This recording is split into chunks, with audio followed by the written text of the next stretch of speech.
Ako po si Master Ang, nagbibigay ng swerte at nagtataboy ng malas gamit ang utak. Guys, ngayon may pag-uusapan tayo patungkol po sa kasino. Alam nyo po, sa panahon ngayon, naglipana na po ang mga kasino. Hindi ko alam kung bakit nagkaganon. Alam naman natin na hindi tayo mayaman na bansa. Dito po sa Pilipinas, karamihan po dito ay mahihirap. May mga mayayaman, pero madalas marami ay mahihirap. Pero hindi ko alam na kung sino pa yung pinaka mahirap na bansa, dito pa yung mga kumakalat yung maraming kasino. Pero guys, meron po akong gustong malaman nyo sa lahat ng mga nagsusugal na panahon na po para malaman ninyo kung ano ba ang maidudulot sa inyo ng kasino. Alam naman natin na ang kasino masama yan. Talagang mauubos ang pera nyo. Talagang dyan kayo babaksak. Hindi ginawa ang kasino para mamigay ng pera. Ginawa ang kasino para kumita ng pera yung nagtayo ng kasino. Hindi ko alam kung bakit ang mga Pilipino nagiging bobo. Lahat ng Pilipino nangangaral. Nagsasabi na ang sugal ay bawal. Ang sugal ay masama. Sige, turuan nyo ang mga anak ninyo. Sabihin nyo sa mga anak ninyo na ang sugal ay mabuti. Pero hindi ko alam na kung sino pa yung mga matatanda, siya pa yung gumagawa ng ganitong kamalian. Nakakahiya sa mga kabataan na tayong mga matatanda nalululun sa kasino, sa sugal. Ngayon, gusto ko pong malaman ninyo kung ano po ang magagawa ng kasino sa inyo. Lalo na po sa mga talagang lulun, yung talagang addict na sa kasino. Sino ba sa inyo ang gumagamit o naglalaro ng slot machine? Marami po ang nakaranas na naglaro ng kasino gamit ang slot machine. Guys, ikinalulungkot kong ipaalam sa inyo na lahat ng tao na gumamit ng slot machine na may mga imahe na Buddha, Chaisin, Ingo,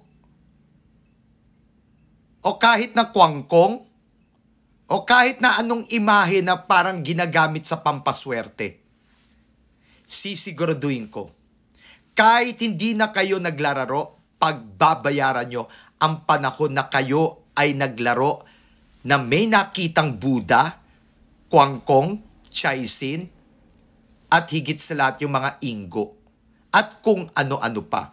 Pagbabayaran nyo. Dahil bakit? Kasi karamihan ng mga naglaro na napansin ko, kahit hindi na nga naglalaro, hindi basta-basta nawawala ang malas.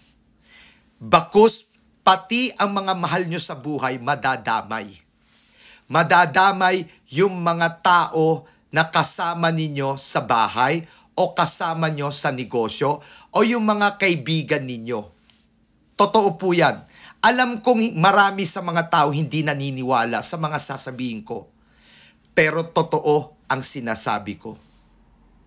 Basta't ikaw ay naglaro ng slot machine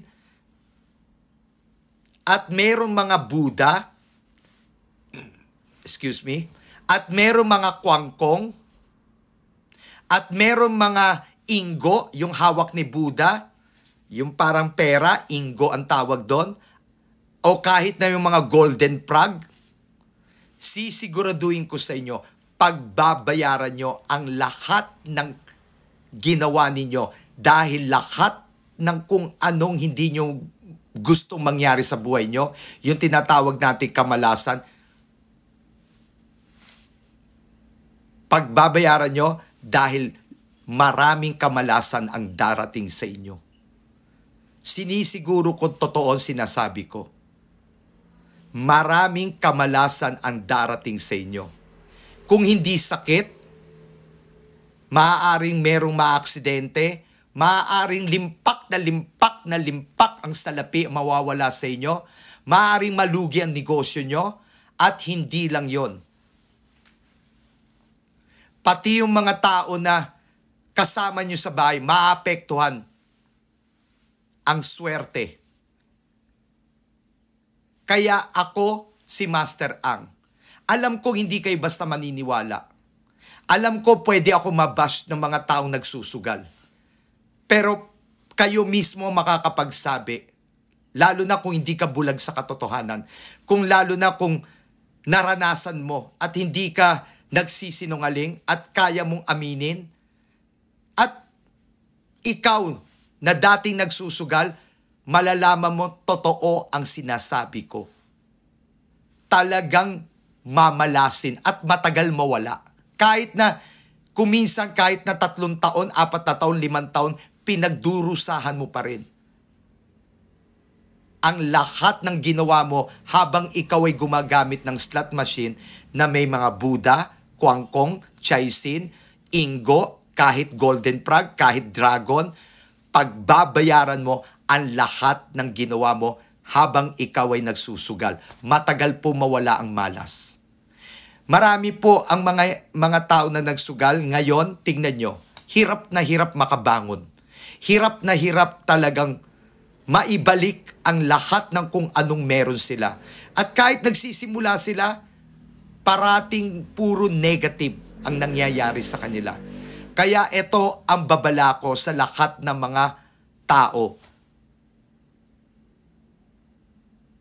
Mag-ingat sa mga nakikita ng mata nyo na may Buddha, Chaisin, Kwangkong, Ingo, Prague o di kaya Dragon at kung ano-ano pa na ikaw ay maglararo ng slot machine at nakikita mo yung mga ganong klaseng imahe. Pagbabayaran nyo ang lahat ng klase ng malas na darating sa iyo. Totoo po yan. At sa tamang panahon, patutunayan ko totoo ang sinabi ko. Dahil sa tinagal-tagal ko bilang isang punsoy, nakita ko na ang mga tao na gumamit ng slot machine na may nakita mga ganong imahe na alam nila nagsuffer sila. At kahit 10 taon na sila hindi nagsusugal, at kahit 5 taon na sila hindi nagsusugal, pinagbabayaran pa nila. Pati yung mga anak nila, pati yung mga mahal nila sa buhay nadadamay. Totoo po yan. At kaya kong patunayan, totoo ang sinabi ko dahil marami po ang gumamit ng slot machine na ganun ang nangyari. Totoo po yun. Malas po ang slot machine na may mga Buddha, Kwangkong, Golden Frog, o kahit may Ingo, kahit nandun si Buddha, malas po yan. Sisiguraduhin ko mamalasin kayo. Kaya ako, binabalaan ko kayo na mag-ingat sa paggamit ng mga slot machine. Kasi talagang malas. At sa lahat ng mga tao, isipin nyo kung ano maidudulot sa inyo ng kasino. Huwag tayong tatanga-tanga sa buhay. Ang kasino ay negosyo. At kayo ay negosyo nila para malulun kayo sa kasino, matalo kayo. At bumagsak kayo at sila ang yayaman. Sa maniwala kayo hindi po nakakatulong ang kasino. Pinaghirapan nyo ang pera ninyo. Isa pa, isipin nyo, kapag dumating ang panahon na kailangan mo ng pera at natalo ka sa kasino, what if kung kailangan mo ng pera para magpagamot? What if kung may nangyari sa pamilya mo at kailangan mo ng pera? Paano ang pamilya mo?